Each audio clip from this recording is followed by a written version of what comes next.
Hola Nerd Students, bienvenidos al canal y a este nuevo video. Te invito a suscribirte y activar la campanita de notificaciones. Fisiología humana, glándulas endocrinas y hormonas. Las hormonas son moléculas reguladoras secretadas hacia la sangre por glándulas endocrinas. Las categorías químicas de hormonas incluyen esteroides, aminas, polipéptidos y glucoproteínas.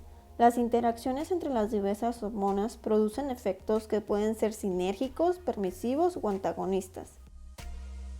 Las glándulas endocrinas carecen de los conductos que están presentes en las glándulas exócrinas. Las glándulas endocrinas secretan sus productos, que son moléculas con actividad biológica llamadas hormonas, hacia la sangre.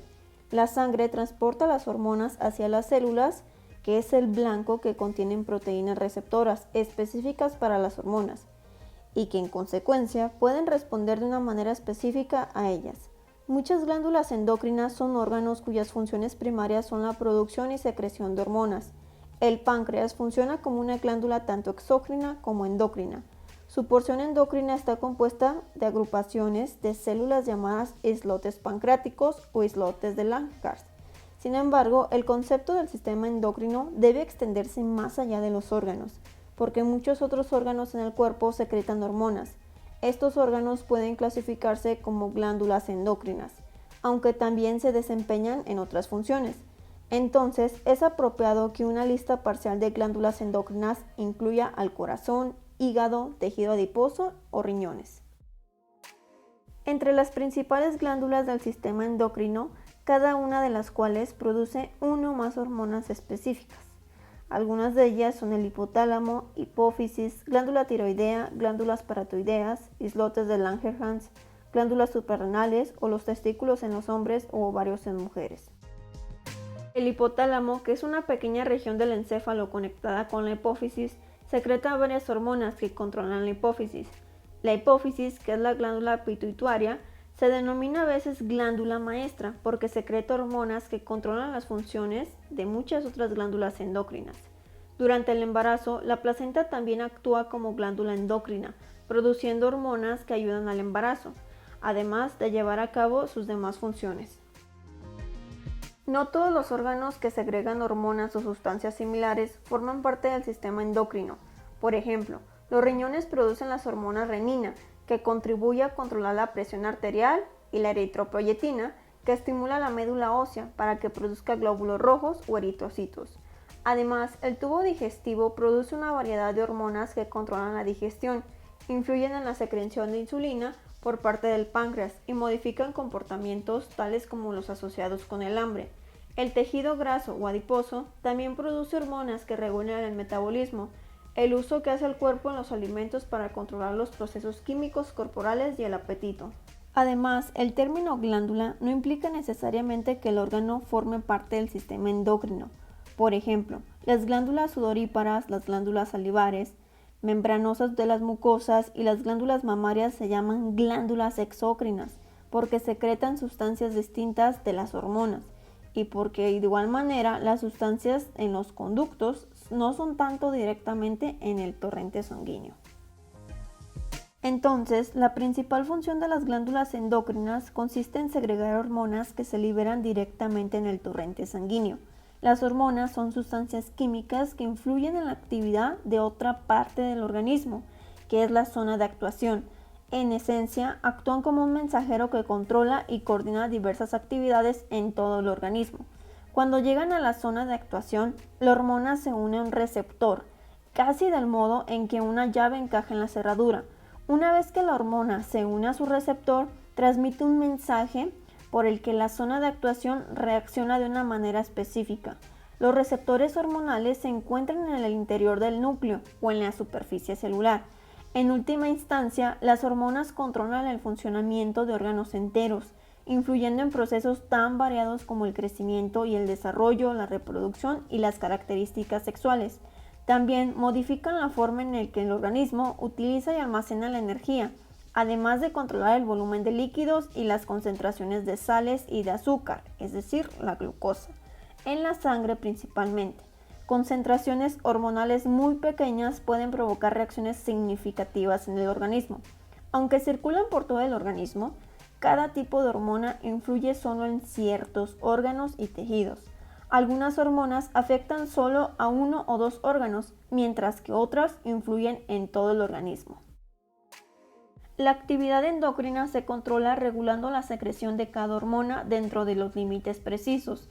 En condiciones normales, el organismo es capaz de detectar la necesidad de una mayor o menor cantidad de una hormona determinada. Muchas glándulas endocrinas están controladas por la interacción de señales hormonales entre el hipotálamo, situado en el cerebro, y la hipófisis en la base del cerebro. A esta interacción se le conoce como el eje hipotálamo-hipófisis. El hipotálamo secreta diferentes hormonas que controlan la hipófisis.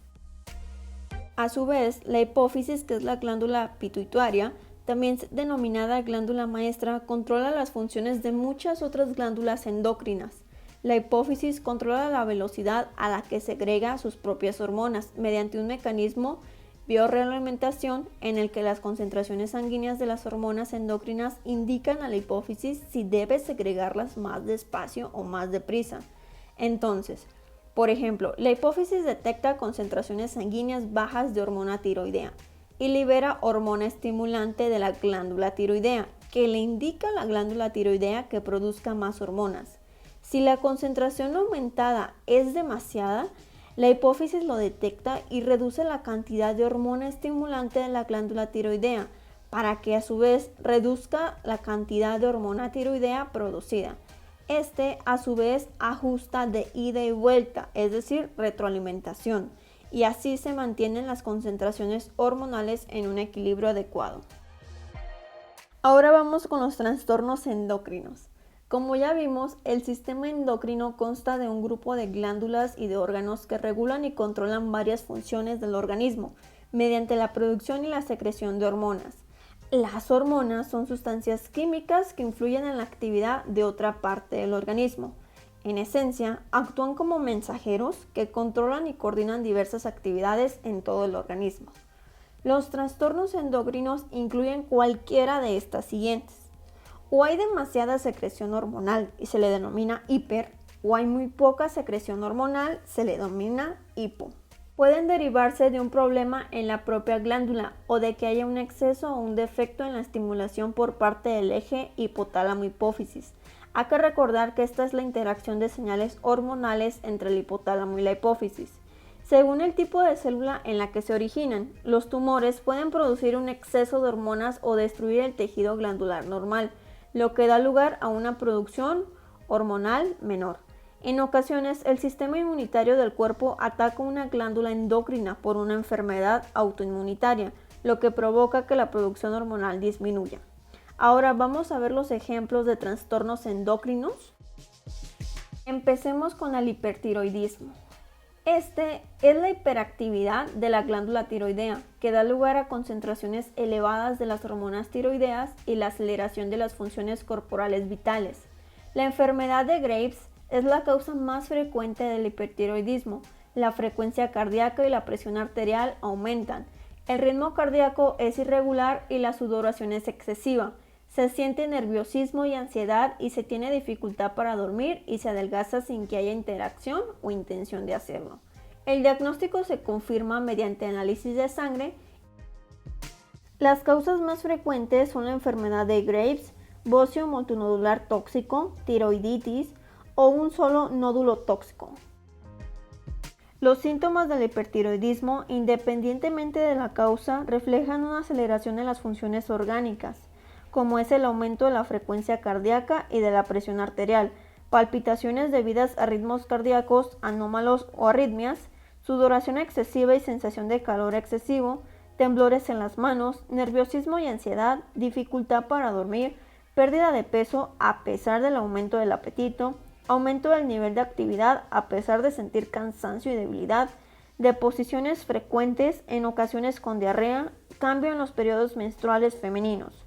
Puede que las personas de edad avanzada con hipertiroidismo no presenten estos síntomas característicos, pero tienen lo que a veces se le denomina hipertiroidismo apático u oculto, que cursa con la debilidad, confusión, introversión y depresión. El hipertiroidismo también provoca alteraciones oculares, como por ejemplo dar la impresión de mirar con firmeza. El diagnóstico de hipertiroidismo se sospecha en función de los síntomas y los resultados de la exploración clínica, incluyendo una frecuencia cardíaca y la presión arterial elevada. El diagnóstico se confirma mediante pruebas para determinar la funcionalidad de la tiroides. A menudo se comienza midiendo la hormona estimulante de la tiroides. Si la glándula tiroidea es hiperactiva, la concentración de la hormona estimulante es baja, pero en casos poco frecuentes en los que la hipófisis es hiperactiva, la concentración de la hormona es normal o elevada. Si la concentración de la hormona en sangre es baja, se miden las concentraciones de las hormonas tiroideas en la sangre. Si se piensa que la enfermedad de Graves puede ser la causa, se procede a analizar una muestra de sangre para confirmar la presencia de anticuerpos que estimulen la glándula tiroidea. Si se sospecha que la causa es un nódulo tiroideo tóxico, se realiza una grafía tiroidea, que permite comprobar si el nódulo es hiperactivo, es decir, si produce una cantidad excesiva de hormonas. Esta técnica también permite diagnosticar la enfermedad de Graves. Ahora vamos con el hipotiroidismo. Es una hipoactividad de la glándula tiroidea que implica la producción inadecuada de hormonas tiroideas y una ralentización de las funciones vitales del organismo. Las expresiones faciales aparecen embotadas, la voz es ronca y la dicción es lenta, los párpados están caídos y los ojos y la cara se hinchan. Por lo general, para confirmar el diagnóstico basta con un análisis de sangre. La mayoría de las personas con hipotiroidismo necesitan tomar hormona tiroidea de por vida. El hipotiroidismo es frecuente, sobre todo en las personas mayores y especialmente en las mujeres. Afecta alrededor del 10% de las mujeres mayores, aunque puede ocurrir a cualquier edad. El hipotiroidismo muy grave se denomina mixedema. Hay dos tipos de hipotiroidismo, el cual puede ser primario o secundario. El primario es resultado de un trastorno de la propia glándula tiroidea. La causa más frecuente es la tiroiditis de Hashimoto. El hipotiroidismo se desarrolla a medida que la glándula tiroides se destruye gradualmente. Otras causas del hipotiroidismo primario incluyen la inflamación de la glándula tiroidea, tratamiento del hipertiroidismo o del cáncer tiroideo, falta de yodo, radiación en la cabeza y el cuello, trastornos hereditarios que impiden que la glándula tiroidea produzca o secrete suficientes hormonas. El hipotiroidismo secundario aparece cuando la hipófisis deja de segregar una cantidad suficiente de hormona estimulante del tiroides, necesaria para la estimulación normal de esta glándula. El hipotiroidismo secundario es mucho menos habitual que el primario. El déficit de hormonas tiroideas provoca que las funciones corporales se ralenticen. Los síntomas son sutiles y aparecen de forma gradual. Algunos de ellos pueden confundirse con las de la depresión, sobre todo en personas mayores. Las expresiones faciales resultan apagadas, la voz es ronca y el habla es lenta, los párpados se inclinan, los ojos y la cara se hinchan, el cabello se vuelve ralo, áspero y seco, y la piel adquiere una apariencia áspera, seca, escamosa y gruesa. Muchas personas con hipotiroidismo están cansadas, aumentan de peso, sufren estreñimiento, desarrollan calambres musculares y son capaces de tolerar el frío. En algunos casos aparecen síndrome del túnel carpiano, con hormigueo o dolor en las manos. El pulso se vuelve más lento, las palmas de las manos y las plantas de los pies adquieren un color ligeramente anaranjado, y la parte lateral de las cejas desciende progresivamente. Algunas personas, sobre todo mayores, muestran confusión, se vuelven olvidadizos o manifiestan signos de demencia que pueden confundirse fácilmente con la enfermedad del Alzheimer u otras formas de demencia. Las mujeres con hipotiroidismo pueden presentar alteraciones en sus periodos menstruales. El diagnóstico básicamente es mediante la determinación de los niveles de hormona estimulante de tiroides en sangre. El médico suele sospechar de hipotiroidismo basándose en síntomas y en los hallazgos de la exploración clínica, incluyendo un pulso lento. Por lo general, el hipotiroidismo puede diagnosticarse mediante un análisis sencillo de sangre, mediante la medición de la TSH. Si la glándula tiroidea es hipoactiva, la concentración es elevada. En los casos poco frecuentes de hipotiroidismo por secreción inadecuada de TSH, es necesario efectuar un segundo análisis de sangre. En este se mide la concentración de la hormona tiroidea, es decir, la T4 o tiroxina. Un valor bajo confirma el diagnóstico de hipotiroidismo. Ahora vamos con el síndrome de Cushing.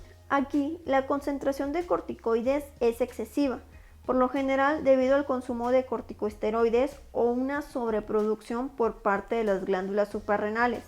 Suele ser secundario al consumo de corticosteroides para el tratamiento de un trastorno médico o la presencia de un tumor hipofisiario o suprarrenal, que incita a las glándulas suprarrenales a producir un exceso de corticosteroides. El síndrome de Cushing también puede estar causado por tumores por otras partes del organismo, como los pulmones. Se suele presentar exceso de grasa sobre todo el torso y tener una cara grande y redonda, así como piel delgada. Para diagnosticar el síndrome, se mide la concentración de cortisol y se solicitan otras pruebas. El tratamiento suele consistir en una intervención quirúrgica o en radioterapia para eliminar el tumor. Los corticosteroides alteran la cantidad y la distribución de la grasa en el organismo. Un exceso de grasa se acumula en el torso y es evidente, sobre todo en la parte superior de la espalda, a veces denominado cuello de bisonte. Cuando se aparece el síndrome de Cushing, se suele tener la cara grande y redonda, cara de luna llena. Por lo general, los brazos y las piernas son delgados en comparación con el torso grueso. Los músculos pierden volumen, lo que da lugar a una debilidad.